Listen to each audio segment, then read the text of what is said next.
డబ్బు, అనారోగ్యం, ఉద్యోగం, వ్యాపారం అప్పులతో బాధపడుతున్నారా? వెంటనే ఈ వెబినార్ లో జాయిన్ అవ్వండి. నమస్కారం డాక్టర్ శ్రీ ఆచార్య అనంతకృష్ణ స్వామి గారు.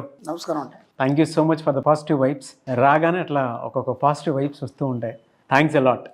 పెట్టుకునే వస్తాను. ఎస్. సో చాలామంది అంటే మనం సబ్జెక్ట్ స్టార్ట్ చేసే ముందు క్లాసెస్ ఎక్కువ మంది అడుగుతున్నారు. ఎప్పుడు ఉండే అవకాశం ఉంది, ఎక్కడెక్కడ ఉండే అవకాశం ఉంది? అలాగే 1 సెప్టెంబర్ వచ్చి వైజాగ్, 8 సెప్టెంబర్ వచ్చి తిరుపతి, 15 సెప్టెంబర్ వచ్చి రాజమండ్రి అండి, 22 సెప్టెంబర్ వచ్చి హైదరాబాద్, 29 సెప్టెంబర్ వచ్చి అనంతపురం అండి, 6 అక్టోబర్ వరకు విజయవాడలో, అలాగే 27 అక్టోబర్ బెంగళూరు. అక్టోబర్ వరకు మన షెడ్యూల్ ఫిక్స్ అయిపోయింది. అంతే ఈగర్గా కూడా వెయిట్ చేస్తున్నటువంటి వాళ్ళు ఉన్నారు అందరూ. 656వ మనీ మంత్ర వీడియో.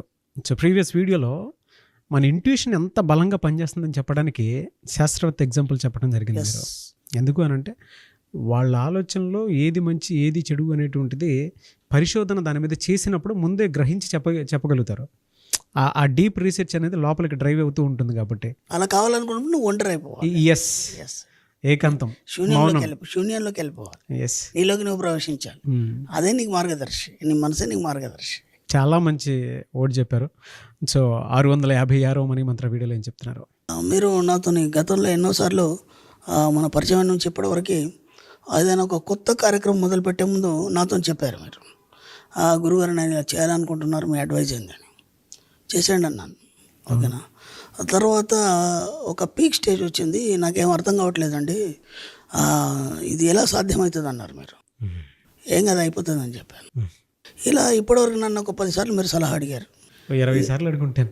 నా లెక్కలో ఒక 10 సార్లు అడిగాను, 20 సార్లు అడిగారు, 100 సార్లు అడిగారు. ఈనాడు కూడా నేను మిమ్మల్ని అలా ఎలా అవుతుంది, ఇక్కడ ఫెయిల్ అయిపోతావు, ఇలా అవుతుంది, ఇలా అయితే ఎలా, ఎందుకంటే మళ్ళీ ఇళ్ళలో ఒక కష్టం, ఇట్లాంటి మాటలు నేను ఎప్పుడు మాట్లాడలేదు. ఓకేనా. ఇప్పుడు మీరు మీ ఊర్లో ఉన్నప్పుడు మీ స్థాయి వేరు, ఇక్కడ సిటీకి వచ్చి ఒక స్థాయిలో ఉన్నప్పుడు ఈ స్థాయి వేరు. ఓకేనా. ఇప్పుడు మనం ఊర్లో ఉన్నప్పుడు ఏమవుతుందంటే ఉదయం లేవగానే మన ఫ్రెండ్ సర్కిల్లో మనం సరదాగా ఫ్రెండ్స్తో తిరగడం చేయడం, ఇక్కడ ఊర్లో విషయాలు మాట్లాడడం, రాజకీయాలు మాట్లాడడం, ఇంతకంటే ఇంకేం ఆలోచనలు ఉండవు మనకి. ఓకేనా. ఇప్పుడు అక్కడి నుంచి ఇక్కడికి ఎందుకు వచ్చామంటే లైఫ్ని ఒక ఛాలెంజ్గా తీసుకొని ఏదో సాధిద్దామని ఇక్కడ దాకా వచ్చాం. ఇక్కడ మనతో మాట్లాడేవాడు ఎవడు లేడు. అర్థమవుతుంది. నేనేమంటున్నానంటే మన సబ్జెక్ట్లో మనం ఎందుకు ఒంటరి అయిపోవాలి. ఓకేనా. ఇక్కడికి వచ్చిన తర్వాత మాట్లాడేవాడు ఎవరు లేరు. ఇక్కడ విచిత్రం ఏం జరుగుతుందంటే మీ కంపెనీలో మీకే కాంపిటీషన్ ఎంతోమంది ఉంటారు, అవునా కదా. ఇప్పుడు వాళ్ళని నిలదొక్కుని మనం ఏంటనే మనం సత్తా చూపించుకోవాలి. అర్థమైందా. చూపించుకోవాలన్నప్పుడు ఇక్కడ మాట్లాడేవాడు ఎవడు లేడు. ఎవరికన్నా ఏదైనా సలహా అడిగితే ఏం చెప్తారో తెలియదు. అందుకని మీ జీవితంలోంచి మీ ఆలోచనల్ని నిర్వీర్యం చేసే వాళ్ళందరినీ వదిలిపెట్టేయండి. అర్థమైందా. మనం ఏమేమి వదిలిపెట్టాలనే దాంట్లో ఇది ఒకటి మెయిన్ కీ పాయింట్ అనమాట ఇది. ఓకేనా. మన ఆలోచనలు ఎవరైతే నిర్వీర్యం చేస్తారో వాళ్ళని వదిలిపెట్టాలి ఇమీడియట్లీ. సపోజ్ మీరు ఏదో కొత్త బిజినెస్ ఏదో మొదలు పెట్టాలనుకున్నారు, లేదంటే ఒక కొత్త ప్రాజెక్ట్ స్టార్ట్ చేయాలనుకున్నారు. ఫస్ట్ అప్పుడంటే మీరు ఒంటరి, ఇప్పుడు పెళ్ళైంది, ఫ్యామిలీ ఉన్నారు, ఏమంటే ఎవరికి చెప్తారు మీరు? అదే రాత్రి పడుకున్నప్పుడు భార్యకి చెప్తారు. అంతే. చెప్పగానే ఇప్పుడు ఈ మార్కెట్, ఈ పబ్లిక్, ఇదంతా మీకు ఐడియా ఉంది, ఆమెకు ఐడియా లేదు. ఎందుకంటే పాపం వాళ్ళ ఇంట్లోనే ఉంటారు, మీ అవసరాలన్నీ చూసుకుంటారు. సడన్గా ఉందనుకో, ఎందుకంటే అనవసరంగా మీరు ఇలా చేశారు, ఇలా చేయడం కరెక్ట్ కాదు, రేపు ఏమన్నా అయితే ఎట్లా అని అందనుకో.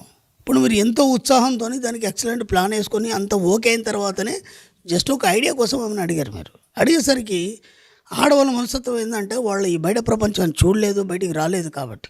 అంటే చూసిన వాళ్ళు మార్కెటింగ్లో ఉన్న వాళ్ళు చాలామంది ఉన్నారు, వాళ్ళ గురించి నేను మాట్లాడలే, ఒక మామూలు గృహిణి గురించి. ఇప్పుడు వాళ్ళు ఏమంటారంటే ఎందుకంటే అనవసరంగా స్టెప్ వేసేప్పుడు జాగ్రత్త, రేపు ఏమన్నా అయితే అని అన్నారు అనుకోండి, అక్కడ ఏమైపోతుందంటే మీ ఆలోచన ఏదైతుందో అది సగం నిర్వీర్యం అయిపోతుంది. మీరు ఎంత ప్లాన్కి వచ్చినా సరే అయిపోయింది. ఆ తర్వాత ఇదేదో బాగాలేదు అని చెప్పేసి ఇక్కడ మీ కొలీగ్స్ ఎవరో ఉన్నారు, మీ కొలీగ్స్తో మీరు డిస్కషన్ చేశారు. డిస్కషన్ చేసినప్పుడు వాళ్ళు కూడా ఏమంటారంటే ఎందుకైనా అన్న మంచిది ఒక్కసారి ఆలోచించు, ఇంతకుముందు పలానా ఇలా చేశాడు, లేదా పలానా వేరే మన కాంపిటీషన్ వాళ్ళు కానీ లేకపోతే ఈ ఫీల్డ్లో ఉన్న వాళ్ళే ఇలా చేశారు, అక్కడ ఫెయిల్ అయిపోయింది, మనం అదే చేస్తున్నాం, మళ్ళీ సక్సెస్ అవుతామో లేదో అని అనుకున్నప్పుడు అప్పుడు ఇంకా సగం ఫెయిల్ అయిపోతుంది. ఇప్పుడు ఏమైపోతుంది అంటే మీకు ముందున్నటువంటి ఉత్సాహం నీరుగారిపోయి సగం తగ్గిపోతూ చివరికి వచ్చేసరికంటే అసలు నేను చెయ్యన్నా వద్దా అని ఒక మీమాంసలు మిగిలిపోతారు మీరు. ఎప్పుడైతే ఆ మీమాంసలు మిగిలిపోతారో మీ కార్యం చేపట్టినా సరే అది ఫెయిల్ అయిపోతుంది. అర్థమైంది? కాబట్టి మన సబ్జెక్ట్లో నేను ఇంతకుముందు కూడా చెప్పాను ఏంటంటే నీ ఇన్నర్ మైండ్ ఏం చెప్తే అదే వినాలి. ఇప్పుడు ఇక్కడ వీళ్ళందరూ నిర్వీర్యం చేశారా లేదా మీ ఆలోచనని? అవును. కాబట్టి వాళ్ళని దూరం పెట్టండి. ఏయ్ అది ఫ్యామిలీ కావచ్చు, ఇంకెవరైనా కావచ్చు. మన సబ్జెక్ట్లో అవన్నీ ఉండవు. ఎందుకంటే యు ఆర్ ద సుప్రీం. నాకు ఇంటర్వ్యూలో కూడా మీరు అడిగారు, మీ మేడం గారు ఇంతవరకు సహకరించేసరికి మీరు ఇక్కడ దాకా వచ్చారని. సహకరించింది అంతే, ఇదంతా బిల్డ్ చేసుకుందేనే. ఎందుకంటే మన సబ్జెక్ట్లో మనం ఏం చేస్తున్నా సరే మనం ఎవరితో చెప్పం. అర్థమైందా? మన ఇన్నర్ మైండ్ ఏం చెప్పిందో అది చేస్తూ పోతాం. కాబట్టి నేను సక్సెస్ ఉన్నాను. ఈరోజు నా మణిమంత్ర కుటుంబ సభ్యులు కూడా చాలామంది సక్సెస్లో ఉన్నారు. ఎందుకంటే మనం ఫస్ట్ ట్రైన్ అదే చేస్తాం. మనం క్లాస్లో మనకు 21 రూల్స్ ఉంటాయి. ఆ 21 రూల్స్లో మనం ఏం చెప్తామంటే నువ్వు ఎలా ఉండాలి, నీ బిహేవియర్ ఎలా ఉండాలి, ఆ సమాజంతో ఎలా ఉండాలి, నీ ఓన్గా నువ్వు ఎలా బిహేవ్ చేయాలి, నీ యాటిట్యూడ్ ఎలా మార్చుకోవాలి, ఒక 21 రూల్స్ ఉంటాయి. ఆ 21 రూల్స్ పాటిస్తే వాడు కోటేశ్వరుడు అయిపోతాడు. ఇంకా సబ్జెక్టు కూడా అవసరం లేదు. కానీ వాడిని ఏం చేయాలంటే ప్రతిరోజు బేరీజ్ వేసుకోవాలి. ఈ 21లో నేను ఎక్కడ మిస్ అయిపోయినా అని. మిస్ అయిపోతే దాన్ని సరి చేసుకోవాలి ఇమ్మీడియట్లీ. అంటే నీ ఆలోచనల్ని నిర్వీర్యం చేస్తే దేన్ని కూడా నీ దగ్గర రానివ్వకు. ఓకే, ప్రెమిసెస్ ఉంది. ఇప్పుడు మీరు ఏదైతే అనుకున్నారో మీరు అనుకున్న దగ్గర ఆ ప్రెమిసెస్ ఉంది. ఆ ప్రెమిసెస్లో మనకు కొన్ని వస్తువులు కూడా ఇబ్బంది పెడతాయి. అర్థమైందా?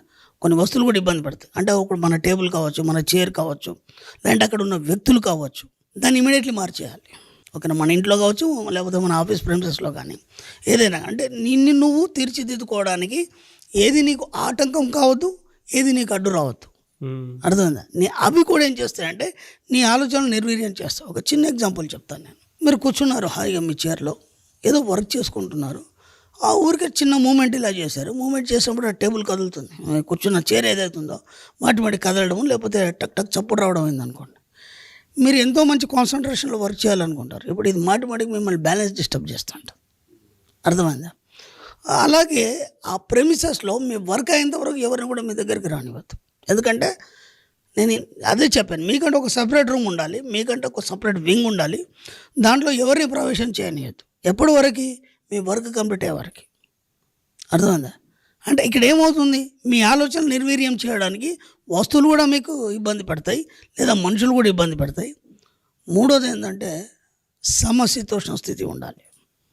సమశీతోష్ణ స్థితి అంటే అట్మాస్ఫియర్ అనేది ఒకే లెవెల్లో ఉండాలి, బ్యాలెన్సింగ్ ఉండాలి. ఎందుకంటే ఇప్పుడు చలికాలం వచ్చింది, మీ రూమ్లో దానికి తగ్గట్టు హీట్ ఉండాలి.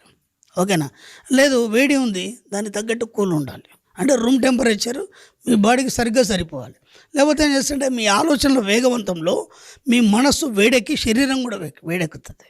ఎందుకంటే ఒక గంభీరమైన ఆలోచన చేసినప్పుడు ఏమవుతుంది, మీ యొక్క శరీరంలో బ్లడ్ కూడా అది వేడెక్కి మీకు అప్పుడు ఉక్కపోతే అనేది వస్తుంది, సల్టరీ అనేది ఫీల్ అవుతారు మీరు, అంటే సఫికేషన్ ఫీల్ అవుతారు. కాబట్టి ఏంటంటే ఆ అట్మాస్ఫియర్ కూడా మిమ్మల్ని నిర్వీర్యం చేయద్దు. మీ ఆలోచనల్ని సమశీతోష్ణ స్థితి అంటే అర్థమవుతుందా? ఇక్కడ మనుషులు, వస్తువులు, వాతావరణం ఇవేవి కూడా మీ ఆలోచనల్ని నిర్వీర్యం చేయకూడదు. అర్థమైందా? అలా ఒక వాటర్ కూడా పర్ఫెక్ట్ వాటర్ ఉండాలి. ఎందుకంటే అది హీట్ ఉన్నా లేకపోతే కూల్ ఉన్నా సరే మీ ఆలోచనలు నిర్వీర్యం చేస్తాయి. ఎందుకంటే మీరు చాలా హాట్గా ఆలోచిస్తున్నారు, మీ సబ్జెక్టు గురించి ఏదో సాధించాలని ఆలోచిస్తున్నారు. కూల్ వాటర్ తాగారనుకోండి ఏమైపోతుంది, ఒకటిసారి పట్టేసినట్టయితే గొంతులో పట్టేసినట్టే ఆలోచన నిర్వీర్యం అయిపోతుంది.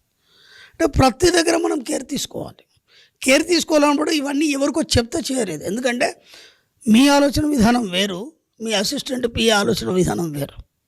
కాబట్టి మీరు వాటర్ తీసుకోండి అనుకోండి, మామూలు వాటర్ తీసుకుంటాడు, లేదంటే అక్కడ కూల్ వాటర్ తాగుతారు సార్ ఎప్పుడు అని చెప్పేసి కూల్ వాటర్ తీసుకుంటారు. ఇవన్నీ మీరే అరేంజ్ చేసుకోవాలి. అర్థమైందా? ఏ ఆలోచనలు కానీ, ఏ వస్తువులు కానీ, ఏ మనుషులు కూడా మీ ఆలోచన నిర్వీర్యం చేయకుండా మీరు ముందుకెళ్ళినప్పుడు మాత్రమే మీరు అనుకున్న విజయాన్ని సాధిస్తారు. ఇలా కావాలన్నప్పుడు ఏం చేయాలి, మీకు మీరు ఒంటరిగానే ఉండాలి, మన పనులు మనమే చేసుకోవాలి, ఎవరికి చెప్పదు. అర్థమైంది? మనకేమైందంటే ఇప్పుడు ఒక లగ్జరీస్ అలవాటు అయిపోయిన తర్వాత మన కింద వాళ్ళందరికీ అన్నీ మనం పురమాయిస్తుంటాం. కొంతవరకు పురమాయించవచ్చు, కానీ మన పర్సనల్ ఏదైతుందో మన బాడీ టెంపరేచర్ మనకు తెలుస్తుంది, మన ఆలోచన విధానం మనకు తెలుస్తుంది. ఫుడ్ కూడా చాలా మనకు కీలకమైన పాత్ర వహిస్తుంది దీంట్లో. ఎందుకంటే ఇప్పుడు రాత్రిలో హెవీ తిన్నాం అనుకోండి నిద్ర వస్తుంది, కానీ మన సబ్జెక్ట్ ప్రకారం మనం ఏం చేయాలి, నైట్ అంతా మెలుకోవాలి మనం. అందరు పడుకున్నాకనే మేధావి మేలుకుంటాడని చెప్పాను. మీరు హాయిగా అందరితో పాటు ఫుల్గా తినేశారనుకోండి, గురుగుపెట్టి నిద్రపోతారు. మీరు ఎక్కడ పని చేస్తారు చేయరు.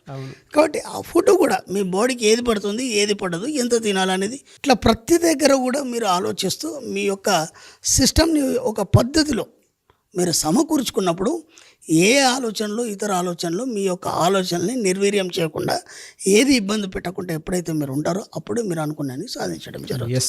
అది చూస్తే మనకి ఇవన్నీ సిల్లిగా చిన్నగానే అనిపిస్తున్నాయి, కానీ అది చాలా ఇంపాక్ట్ చూపిస్తుంది మన మీద, మన యొక్క ఆలోచనల మీద కానీ, అంటే మనం సాధించే విజయాల మీద కానీ చాలా ఇంపాక్ట్ చూపిస్తుంది.